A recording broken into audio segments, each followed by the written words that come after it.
कहानी की शुरुआत एक अस्पताल के दृश्य से होती है।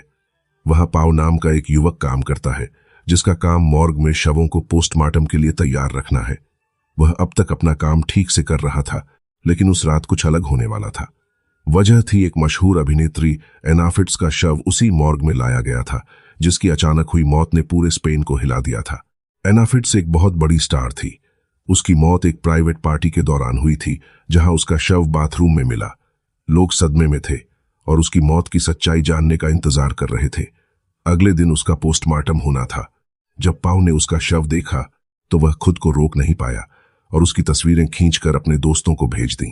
कुछ समय बाद उसके दोस्त इवान और जाबी उससे मिलने आते हैं और उसे पार्टी के लिए बुलाते हैं। पाव बताता है कि उसकी शिफ्ट खत्म होने में अभी समय है, इसलिए वह बाद में आएगा। तीनों बाहर पार्किंग में बैठकर शराब पीने लगते हैं। नशे में इवान एना फिट्ज का शव देखने की जिद करने लगता है। पाव मना करता है क्योंकि यह नियमों के खिलाफ था, लेकिन इवान की जिद के आगे वह हार जाता है। पाव उन्हें मॉर्ग में ले जाता है।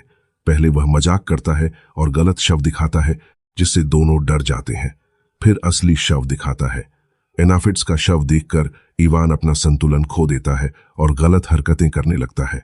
जाबी उसे रोकने की कोशिश करता है, लेकिन इवान और पाव नशे और वासना में अंधे हो चुके होते हैं। इसके बाद स्थिति और भी भयावह हो जाती है। जब वे दोनों उस शव के साथ घिनौनी हरकत करते हैं, तभी अचानक पता चलता है कि एना फिट्ज अभी भी जिंदा है।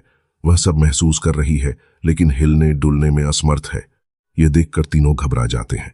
जाबी उसकी मदद करना चाहता है, लेकिन इवान डर के कारण उसे रोकता है। उसे लगता है कि अगर सच बाहर आया तो वे बर्बाद हो जाएंगे। वह एना फिट्ज को मारने की योजना बनाता है ताकि सच हमेशा के लिए छिप जाए। जाबी इसका विरोध करता है, लेकिन इवान के गुस्से में वह बुरी तरह घायल हो जाता है और अंत में उसकी मौत हो जाती है। अब स्थिति और बिगड़ जाती है। इवान पाव को भी अपने साथ शामिल कर लेता है और दोनों मिलकर सबूत मिटाने की कोशिश करते हैं। इसी बीच एना फिट्ज मौका पाकर भागने की कोशिश करती है, लेकिन फिर पकड़ी जाती है। अंत में इवान पाव को मजबूर करता है कि वह एना फिट्ज को मार दे। पाव मजबूरी में ऐसा करता है, लेकिन कहानी में ट्विस्ट आता है। असल में एना फिट्ज मरी नहीं होती, बल्कि वह अभिनय कर रही होती है। वह और पाव मिलकर इवान को फंसाने की योजना बनाते हैं। जब इवान को सच्चाई का पता चलता है तो वह पाव पर हमला करता है। तभी एना फिट्ज पीछे से आकर इवान को मार देती है, लेकिन इसके बाद वह पाव को भी नहीं छोड़ती, क्योंकि वह भी इस अपराध में शामिल था। आखिरकार एना फिट्ज दोनों को खत्म कर देती है और अपने साथ हुए अत्याचार का बदला लेती है। कहानी यहीं खत्म होती है, जहां गलत करने वाले अपने अंजाम तक पहुंचते हैं।